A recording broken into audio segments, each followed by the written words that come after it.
Յուրաքանչյուր պետություն ստեղծման պահից պետք է սահմանի զարգացման որոշակի մոդել։ Պետական ավանդույթներ չունեցող երկրները վերցնում են եւ յուրացնում են աշխարհի հայտնի կառավարման մոդելները, քանի որ սեփական մոդելը ստեղծելու համար կարող են հարյուրամյակներ պահանջվել։ Ժամանակակից աշխարհում շատ քիչ են պետության զարգացման արդյունավետ մոդելները։ Դրանցից ամենաարդյունավետը արևմտյան ժողովրդավարական մոդելն է, որտեղ պաշտպանված են մարդու հիմնական իրավունքները, ստեղծված են բարենպաստ պայմաններ մարդու բարեկեցիկ կյանքի եւ անձնական երջանկության համար, սահմանված են հավասար հնարավորություններ բոլորի համար՝ կրթություն, ձեռներեցություն, առողջապահություն, հանգիստ, ազատ ստեղծագործելու, պետական կառավարման, մասնակցությանը եւ մի շարք այլ ոլորտներում։ Անկախացումից հետո Հայաստանի իշխանությունները արտաքուստ որդեգրեցին ժողովրդավարացման ճանապարհը, բայց իրականում կառուցեցին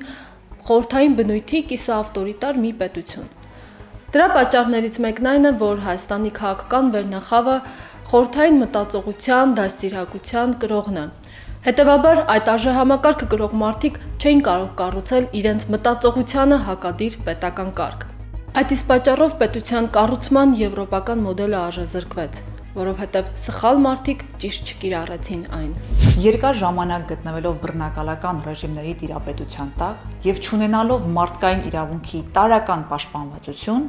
այժմ մենք պարտավոր ենք կառուցել այնպիսի պետություն, որտեղ հայ մարդը կլինի պաշտպանված եւ ազատ եւ կունենա իր երկրի զարգացման իր տեսլականը։ Հայ մարդը այլևս Հայաստանի Հանրապետությունում պետք է ոչ թե գոյատևի, այլ ապրի եւ զարգացնի իր պետությունը։ Հետևաբար Լուսավոր Հայաստան նախաձեռնությունը գտնում է, որ Հայաստանի Հանրապետությունը պետք է դադարեցնի իր անդամակցությունը Եվրասիական տնտեսական միությանը,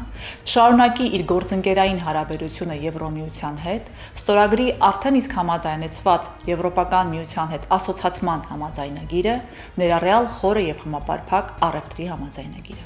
Միևնույն ժամանակ Հայաստանի Հանրապետությունը պետք է պահպանի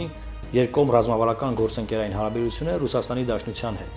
որտեղ Հայաստանի Հանրապետության շահը չի կարող ստորադասվել որևէ այլ պետության շահերին։